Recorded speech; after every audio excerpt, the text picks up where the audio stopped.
Yo, what's good, everybody? It's your man Big Don coming live at you with a True Players podcast.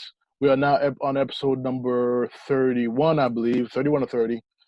I told you guys I'm gonna come with a part two of the recap of season 8, episode number 3 of Game of Thrones podcast with my main man JoeyG, owner of JoeyG Radio. I told you we're gonna get some great insight on this episode. And JoeyG, let the people know what you do. Hey, what's up? This is your man JoeyG, just coming to you live on the True Players podcast. Over here for JoeyG Radio, doing the radio show, and we also have You Strong on Facebook. Check us out. Definitely. But yo, when I was watching the episode on Game of Thrones, episode number 3, a lot of things were shocking to me throughout that episode. I liked it. It was very cinematic, how they brought about the entire battle. It was hot and heavy from the jump. But the first thing I want to touch upon, I think I touched upon on the preview, on the part 1 of this recap, was how the Dothraki, how Melisandre came. She's like on the horse, coming towards the bannerman at Winterfell, and my question is, how did she get through the White Walkers, knowing that she came the same way where the White Walkers was coming? She was coming through the same way. You came through the same direction. I was like, so what is this about? How did she get past them? Mm-hmm. So, and then able to the one that was wicked. The one that was wicked to me was how she asked Jorah to do you speak their tongue? And he spoke the tongue and told him to raise your swords up. At first, he was skeptical about doing it because he didn't know who this chick was. Right. He was skeptical about that situation. Like, all right, you know what? All right, fuck it. I'm gonna tell them to raise their swords up. Right. And she goes up to the Dothraki sword, puts her hands on it, and does some type of prayer, whatever the fuck she was doing, Right. and not just his sword lit up, the entire Dothraki swords lit up. It was like first circle of fire. Right. And then from their point, if they did go to Jaime's face and Brienne's face while it was happening, you saw a glimmer of hope. They started to rise up. Like, it's like, oh sure, we can do this. Right. We can do this. So it's like, oh, all right. You see Sansa on the I don't know, what do you call that? The deck or on the wall, top of the wall of Winterfell. Mm-hmm. And they're all like, oh, shoot, wait a minute here. This is going to be some real shit going to pop off up in here. Right. And then I saw, you saw Jorah Mormont, you saw Ghost. I'm surprised Ghost was with Jorah Mormont. I thought he would be closer to Jon or closer to Sam. Right. But I was surprised he was with Jorah Mormont, and that he went with Jorah Mormont to lead the charge into where they thought the White Workers were. Right. And the sun suddenly had some people throwing the balls, the fireballs with the catapults. Yeah. With the catapults. At them, and then I kid you not, I when I heard yelling and screaming from the Dothraki, typical Dothraki shit, yelling,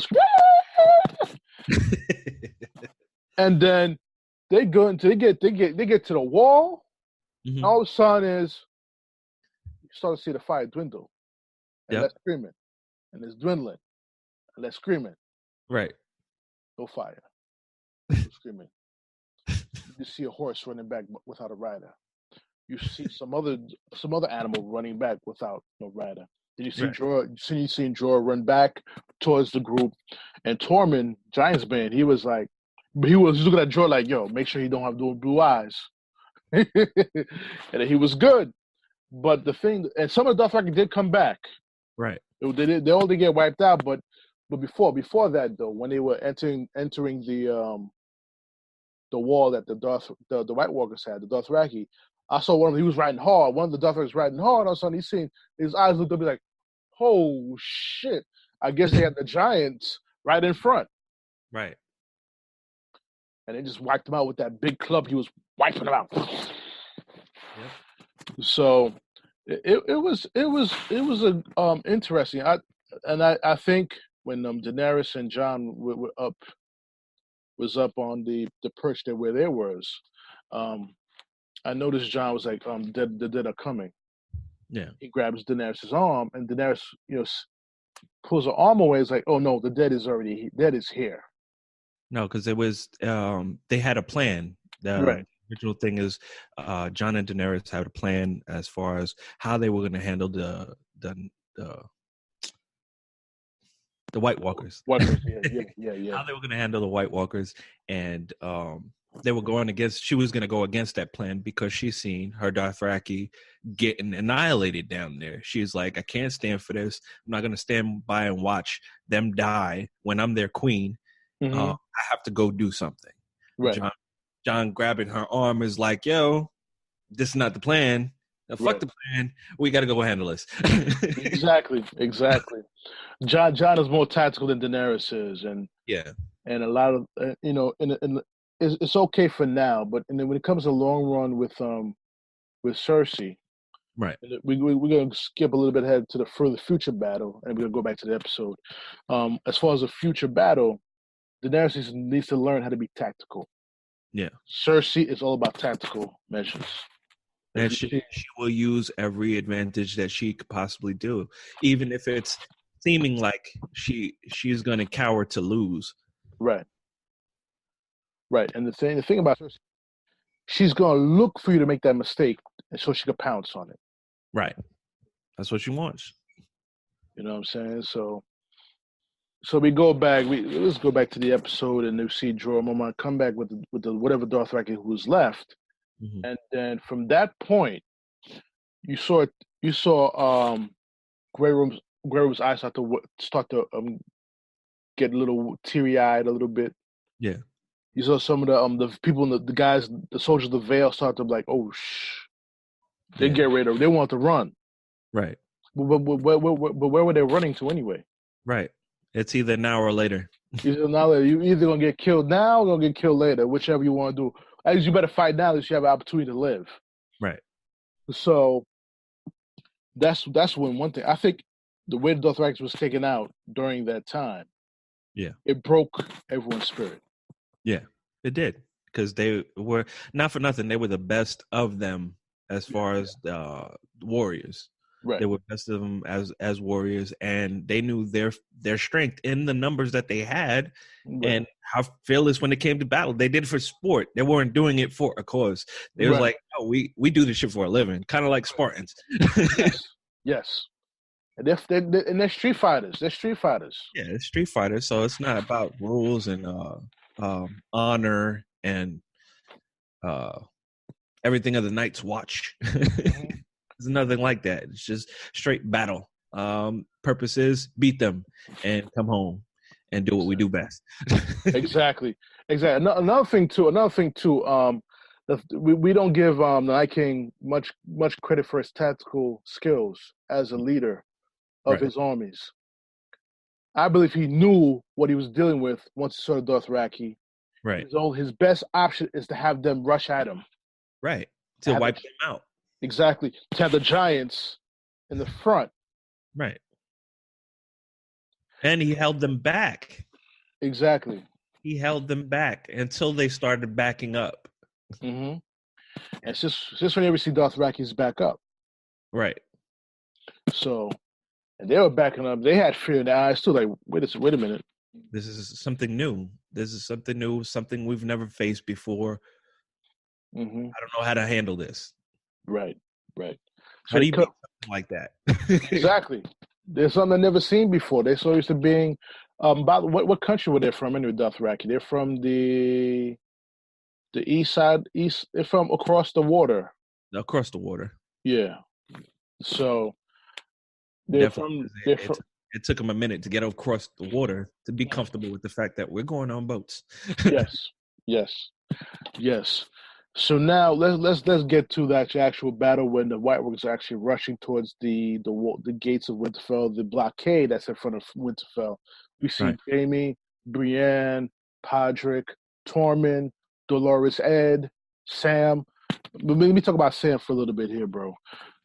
He had no business being in that battle. He should have saved the crypts, and he held a lot of people back. He did, but I understand why he wanted to do it. He wanted to go out. If he was going to go out, he wanted to go out with a bang, kind of like his father and brother did, for a cause. He wanted that recognition. If they were going to write about him, he wanted to be written as trying to do something, Mm-hmm. rather than feeling like coward and being in the crypt. Right. I'm kind of upset that he froze up because I didn't see him freeze when he killed the first White Walker. Right.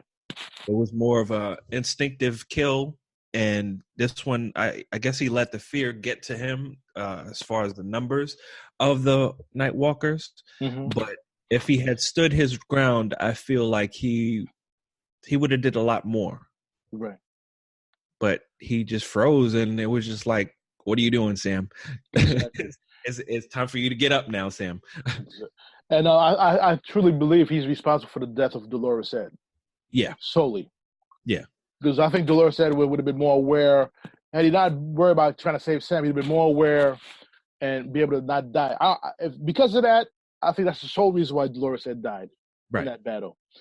Because the men of the Night's Watch understand the moves of the White Walkers, right? And how they attack, how they move.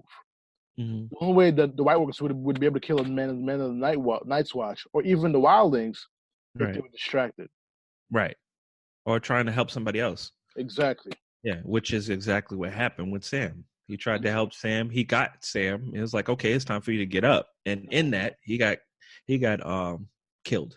Yeah, stabbed right in the back of the head. Yeah. That's my man, though. Dolores said, I liked him. He was very loyal to John. He was truly John's brother. You know what I'm saying? I like how they always stood up for John, even when he went to go fight at Hardhome. How he backed up John for that, even though he was against what he wanted to do. Right. Backed up John. Okay, so let's get to the rest of the people, which is still in the battle. They're rushing the blockade in front of Winterfell before the trenches, and you notice everybody from the Mandalays, the Vale, the Unsullied, the Mormonts. The Mormonts actually was in the courtyard of Winterfell, manning the wall. You notice how the force of the White Walkers is pushing them back. Yeah. And I was surprised how Jaime held up, knowing that he only had a left arm. Right. Something like that. I wish I could just envision him having his right arm. Right. Against that battle. I think he would have been less hindered. Yes. And less scared as far as everything that was going on. He wouldn't be limited, no. For sure. I think him and Brienne of Tar, would have did some damage. Exactly. Exactly. I'm surprised Project held up too. Project actually, because Brienne trained Podrick, he was starting to become a force to reckon with. Yes. Yes. He was starting to become he was actually training soldiers, and Brienne was like, he's not there yet, but he's okay. Right. So, and then we both knew Tormund was going to do his thing because he understands the war against the White Walkers. He knew, and the Wildlings, understood what they were dealing with. Yeah. Gendry did a hell of a job. He's not a say a knight or a warrior. He's just a fighter. Right. So he picked up his little hammer like his daddy. And was going in, smashing with the dragon glass tip at the end. He was doing damage too. All I kept seeing was little splats every time he would swing the hammer. It was kind of funny though how before they were set up the blockade, how you see Clegane, the Hound was going and pushing people out of the way so he could be in the front, and you see Gendry in the back of him, following him in the back. Right. So it was very. It was very fulfilling to see those guys work together. Him and Beric. Shout out to I got to pour a little look out for Beric Dondarrion. You know what I'm saying? He died like a G. He took one for the team. I know you listened to my previous episode about my prediction. I thought he was gonna make it out of Winterfell. Right. For a purpose of him possibly giving up his soul to either resurrect Jon or resurrect Daenerys.